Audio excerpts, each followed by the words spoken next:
राख्नुस्।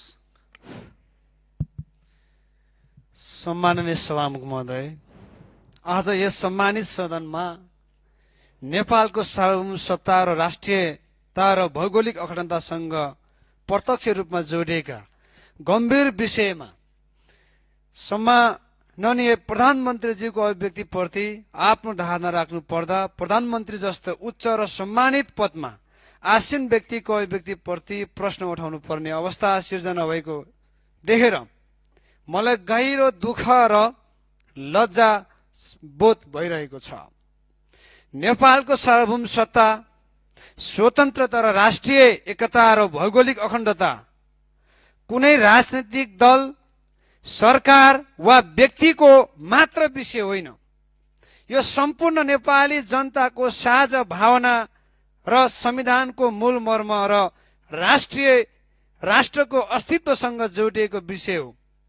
त्यसैले यस्ता संवेदनशील विषयमा व्यक्त गरिने अभिव्यक्ति सधैँ स्पष्ट, जिम्मेवार र राष्ट्रहितको अनुकूलतामा हुनुपर्दछ। सभामुख महोदय,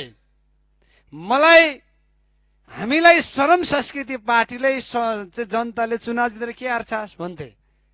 पहिलोचोटि सदनमा गएर देश बचाउने काम गर्छौं, त्यस पछाडि मात्रै विकास र निकासको काम गर्छौं हामीले भनेका थियौं सभामुख महोदय।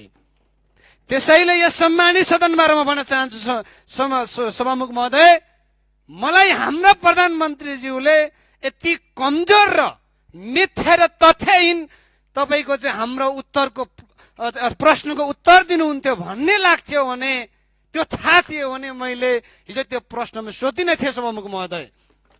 मलाई आज आफैले लज्जास्पद तपाईको महसुस भइरहेछ सम्माननीय सभामुख महोदय। त्यसै कारणले म भन्न चाहन्छु सम्माननीय प्रधानमन्त्रीज्यूले यो उहाँको त्यो रेकर्डबाट हटाउने कुरा मात्रै होइन, यो चाहिँ इतिहासमा एउटा नजिर तपाईको चाहिँ यस्तो स्थापित भयो। सम्माननीय सभामुख महोदय, भोलि तिम्रो प्रधानमन्त्रीले नै भनेको हाम्रो भूमि तिमीले मिचेको छ फिर्ता ल्याऊ भन्छ भने कुन भूमि फिर्ता दिने सम्माननीय सभामुख महोदय? त्यसैले म भन्न चाहन्छु जसरी प्रधानमन्त्रीज्यूले यो सम्मानित सदनको रोस्टमबाट चाहिँ आएर राष्ट्रको हित विपरीत उहाँले अभिव्यक्ति दिनुभएको छ, यहाँ आएर माफी मागेर आफ्नो तपाईको चाहिँ शब्द फिर्ता लिएर यो राष्ट्रिय तपाईको हामीले कसैको भूमि मिच्दैनौ र कसैले भूमि मिच्नु दिँदैन सभामुख महोदय। त्यसै कारणले गर्दाखेरि यो कुनै पार्टी व्यक्ति विशेष होइन सभामुख महोदय। त्यसै कारणले सम्माननीय सभामुख मार्फत रुलिङ गरियोस्, प्रधानमन्त्रीज्यू आएर आफ्नो शब्द फिर्ता लिएर यो नजिर तपाईको चाहिँ हटाउनु पर्छ र जबसम्म त्यो तपाईको चाहिँ कार्य यो सम्मानित सदनबाट हुँदैन, श्रम संस्कृति पार्टीले निरन्तर तपाईको यो बैठक सदन चल्न दिँदैन, अवरोध गरिरहन्छ सभामुख महोदय भन्न